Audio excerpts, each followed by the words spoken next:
Cette femme avait offert la croisière à ses parents. Ce matin, elle apprend l'impensable. Seule sa mère a survécu au naufrage. Les nouvelles sont effectivement mauvaises puisque le corps de papa a été retrouvé. Donc il est effectivement concrètement aujourd'hui décédé, donc il ne rentrera pas avec nous. Je suis très en colère par rapport à la façon dont ça s'est déroulé puisqu'a priori ils n'ont pas pu avoir de gilet de sauvetage, ils n'ont pas pu accéder au chaloupe. Mais il y a aussi la colère face au comportement du commandant de bord. Nous étions au restaurant donc Pont 12 et que ce monsieur est venu nous saluer et prendre des photos avec nous. Donc ce monsieur nous a dit j'ai une manœuvre à faire très difficile, sauf que la manœuvre il aurait dû la faire peut-être un petit peu avant parce qu'au moment où il partait nous allions fumer une cigarette donc sur le pont.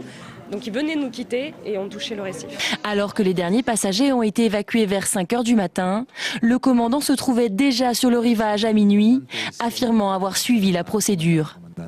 Oui, nous avons bien été les derniers à quitter le navire. Et je peux vous assurer aussi que nous étions encore sur le bateau, que lui ne l'était plus. Voilà. On l'a vu partir. Avant son arrestation samedi, il a préféré pointer du doigt les instruments de navigation.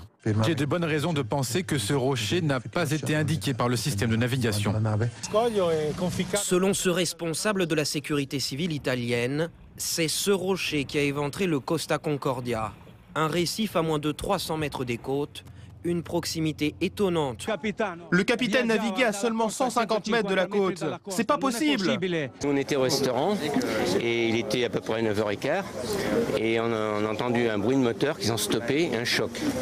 Les tables se sont légèrement renversées et puis elles se sont rétablies et nous on est montés dans nos cabines. Vous voyez, moi j'ai pris un sac de survie.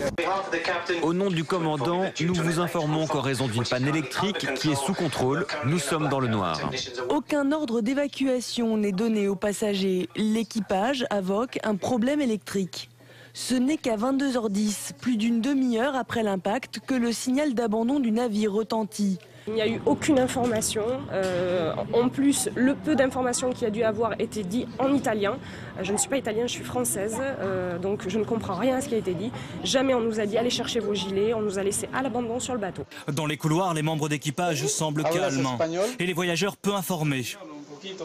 Pourquoi vous portez un gilet de sauvetage si tout va bien ? Entre le choc et l'évacuation, il s'est passé à peu près 1h30 avant que le commandant donne l'ordre d'évacuer. Et même au dernier moment, l'un des membres d'équipage nous a dit de ne pas évacuer. C'est là que mon ami Marc nous a dit que le bateau coulait et qu'il fallait à tout prix partir. Ces passagers sont parvenus à prendre un bateau de sauvetage quand soudain.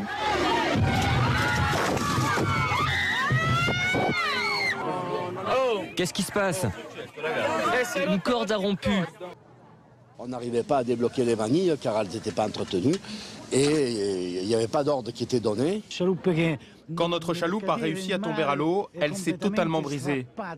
C'était une scène encore plus effrayante que le naufrage du paquebot lui-même. 1 heure après l'alerte, les premières chaloupes de passagers arrivent enfin sur l'île. Les scènes de panique étaient terribles. Il y avait des gens qui montaient les uns sur les autres, y compris sur les personnes âgées.